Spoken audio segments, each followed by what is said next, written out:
नमस्कार दोस्तों, मैं ऋषि यादव आप सभी का बहुत बहुत स्वागत और अभिनंदन करता हूं ऋषि यादव ऑफिशियल पे। आज हम पढ़ेंगे पुराणों के आधार पे युग और जीवन की प्रक्रिया।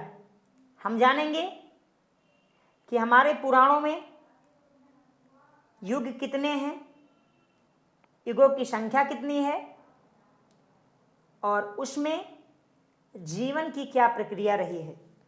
और इसको हम स्टार्ट करेंगे सतयुग से लेके कलयुग तक। तो मैं आप लोगों को अभी हिस्ट्री पढ़ा रहा हूँ, और यदि आप लोगों ने हमारा यूट्यूब चैनल अभी तक सब्सक्राइब नहीं किया है तो सबसे पहले आप लोग हमारे यूट्यूब चैनल को सब्सक्राइब कर लीजिए, क्योंकि ऐसा इतिहास आपने कभी इतिहास में नहीं पढ़ा होगा। इतने बेहतरीन तरीके से एक्सप्लेन करूँगा मैं, और आपके मनोमस्तिष्क को हमें यहाँ से जीत के जाऊँगा। तो बढ़ते हैं आगे दोस्तों। जैसा कि आप देख पा रहे हैं कि विष्णु पुराण के आधार पे, जी हाँ, 4 युग का वर्णन किया गया है। इन विष्णु पुराण 4 युग का वर्णन है, और इन 4 युगों में भगवान विष्णु के 10 अवतारों को क्रम से पृथ्वी पर जीवन की उत्पत्ति के आधार पर बांटा गया है। जैसा कि हमने अपने पिछले हिस्ट्री में पढ़ा था कि सबसे पहले पृथ्वी पे जलीय जीव आते हैं, उसके बाद उभयचर जीव आते हैं जो जल और स्थल दोनों में रह सकते हैं। तत्पश्चात मैंने बताया कि स्थलीय जीव आते हैं, क्योंकि हमने अपनी पुरानी इतिहास में पढ़ा है, जब हम पढ़ रहे थे आर्कियन काल, पेलोजोइक, मेसोजोइक, इन सारे पीरियड का, जिसमें इयोन, युग, कल्प, महाकल्प, इन सब का हम अध्ययन कर चुके हैं। तो जिन दोस्तों ने हमारी पुरानी क्लास नहीं देखी, सबसे पहले आप उसे देख लीजिए। अब आते हैं अपने टॉपिक पे।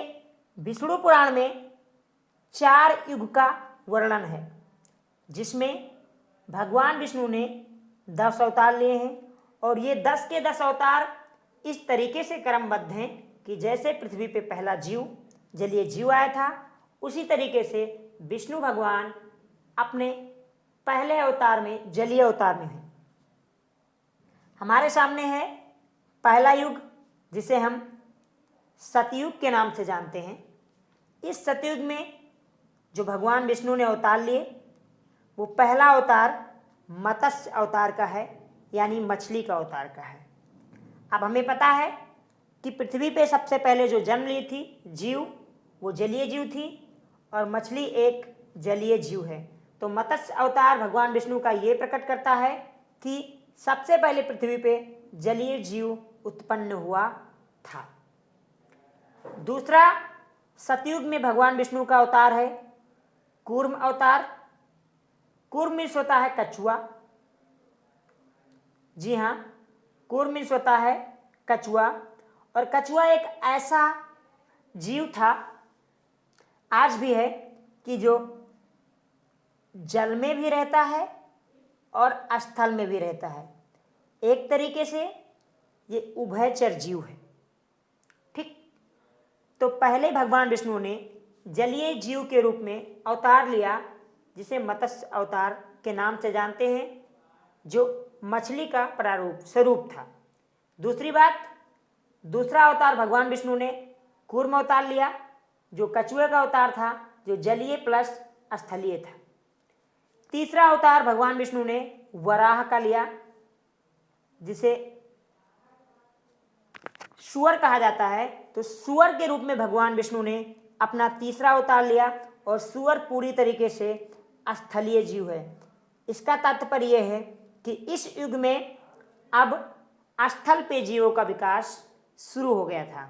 वही अगला अवतार सतयुग का ही जो आखिरी अवतार है, वो नरसिंह अवतार है, जिसमें आपने देखा होगा कि जब हिरण्यकश्यप को मारने के लिए भगवान विष्णु आते हैं तो नरसिंह का अवतार लेते हैं, और वो अर्धमानव का अवतार होता है। तो इससे ये पता लगता है कि इंसान उस समय मनुष्य और जानवर के बीच के क्रम में था। तो मैं आशा करता हूं यहां तक आप लोगों को समझ में आ गया होगा। विष्णु पुराण में युगों की संख्या है 4। विष्णु पुराण में भगवान के 10 अवतारों का वर्णन है। पहला युग है सतयुग, जिसमें भगवान विष्णु ने 5 अवतार लिए हैं। पहला अवतार 4 अवतार लिए हैं। पहला अवतार मत्स्य अवतार, दूसरा कूर्म अवतार, तीसरा वराह और चौथा नरसिंह। मैंने आपको बताया कि इसका हमारे इतिहास से क्या महत्व है। अब आगे बढ़ते हैं दोस्तों। आगे दूसरा जो हमारा युग है वो है त्रेता युग। वो कौन सा युग है? त्रेता युग। अब त्रेता युग में क्या होता है कि त्रेता युग में भगवान विष्णु वामन का अवतार लेते हैं, अर्थात बंदर का अवतार लेते हैं, जो बौने आकार का होता है और उसे लघु मानव की संज्ञा दी जाती है, जैसे चिंपैंजी बंदर। ठीक, बात को समझिए कि कर्मबद्ध अनुसार जैसे पृथ्वी पे जीवों का जन्म हुआ, उसी आधार पे भगवान विष्णु ने जन्म लिया। अगला अवतार जो भगवान विष्णु का है त्रेता युग में ही होता है, परशुराम अवतार, जो शस्त्र धारण करते हैं। अर्थात आपने देखा होगा, इतिहास में पढ़ा होगा कि जो आदि मानव थे अब वो क्या होते हैं कि कुल्हाड़ी, फरसा, गड़ासा जैसे हथियारों का यूज करने लगते हैं। तो हम उस इतिहास से, पुराणों के इतिहास को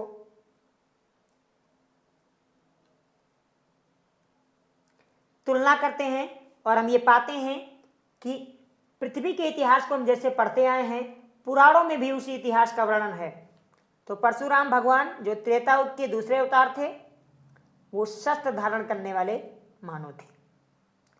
तीसरा अवतार जो सबसे पवित्र अवतार माना जाता है ईश्वर का, वो है राम का अवतार, जो त्रेता युग के आखिरी अवतार भगवान राम का होता है और समुदाय में रहने वाले मनुष्य के रूप में भगवान राम अवतार लेते हैं। अर्थात कि इस समय पृथ्वी पे लोग, जब जीव मनुष्य आए तो वो अब समुदाय में झुग्गी झोपड़ी के साथ अपने अपने परिवार के साथ रहने लगे। ये वर्णन करता है हमारा विष्णु पुराण। हमारा तीसरा युग है द्वापर युग। हमारा तीसरा युग है दोस्तों द्वापर युग। अब द्वापर युग में भगवान विष्णु ने 2 अवतार लिए हैं। पहला अवतार है कृष्ण का अवतार और दूसरा अवतार है बुद्ध का अवतार। जो गौतम बुद्ध हैं, जिन्होंने बौद्ध धर्म की स्थापना की, वो भी भगवान विष्णु के अवतार माने जाते हैं। ठीक, तो द्वापर युग में 2 अवतार भगवान विष्णु के, एक कृष्ण का, एक बुद्ध का।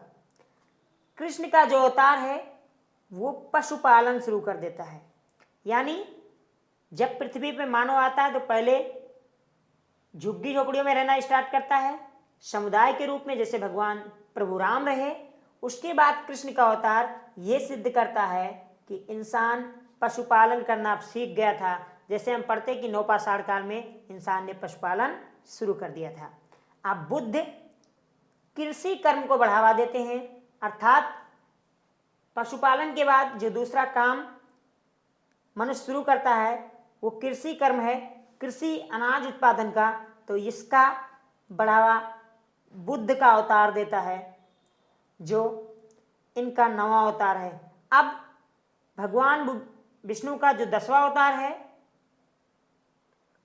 वो कल्कि का अवतार है और ये कल्कि का अवतार कलयुग में होगा। ऐसा माना जाता है विष्णु पुराण के आधार पे कि अभी कलयुग चल रहा है और इस कलयुग में भगवान विष्णु का जो 10वां अवतार है कल्क, उसका जन्म नहीं हुआ है। जब पृथ्वी पे पाप बढ़ जाते हैं, अत्याचार बढ़ जाता है, एक दूसरे का शोषण बढ़ जाता है, तब ईश्वर अवतार लेते हैं। और अब इस समय कलयुग चल रहा है और कलयुग आने वाले अपने समय में अत्याधिक अत्याचारों से गुजरेगा, ऐसा हम नहीं पुराण कहते हैं। तब भगवान विष्णु का 10वां अवतार कल्कि का अवतार होगा। तो कैसे हमने तुलना की, हम इसका संक्षिप्त चर्चा कर लेते हैं। हमने जाना कि युगों की संख्या है 4 युग होते हैं।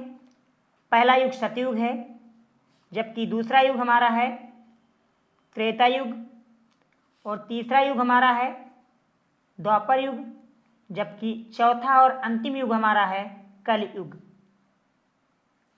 आप देखेंगे कि सतयुग में भगवान विष्णु ने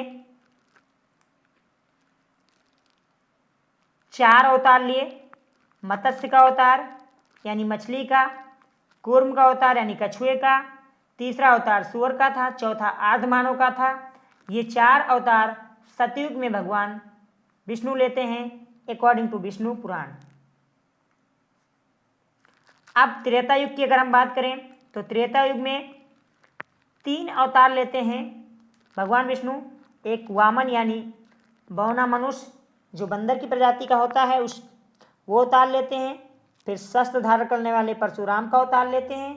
फिर समुदाय में रहने वाले भगवान राम का अवतार लेते हैं। और अंत में द्वापर युग की बात करूं तो द्वापर युग में 2 अवतार लेते हैं भगवान विष्णु। एक कृष्ण का जो पशुपालन की प्रक्रिया को समझाते हैं, उसके बाद बुद्ध का जो कृषि कर्म को समझाते हैं, जबकि अभी भगवान विष्णु के 10वें अवतार का जन्म नहीं हुआ है जो कलयुग में होगा। तो दोस्तों, आप लोगों को कैसी लगी क्लास आप कमेंट करके ज़रूर बताइए। और अगर आप लोगों ने अभी तक DC यादव ऑफिशियल सब्सक्राइब नहीं किया तो प्लीज़ सब्सक्राइब कीजिए, अपने दोस्तों के साथ शेयर कीजिए और हंसते रहिए, मुस्कुराते रहिए, पूरा जी लगा के पढ़ाई कीजिए, बने रहिए हमारे साथ। Thank you so much watching this video. Have a nice day.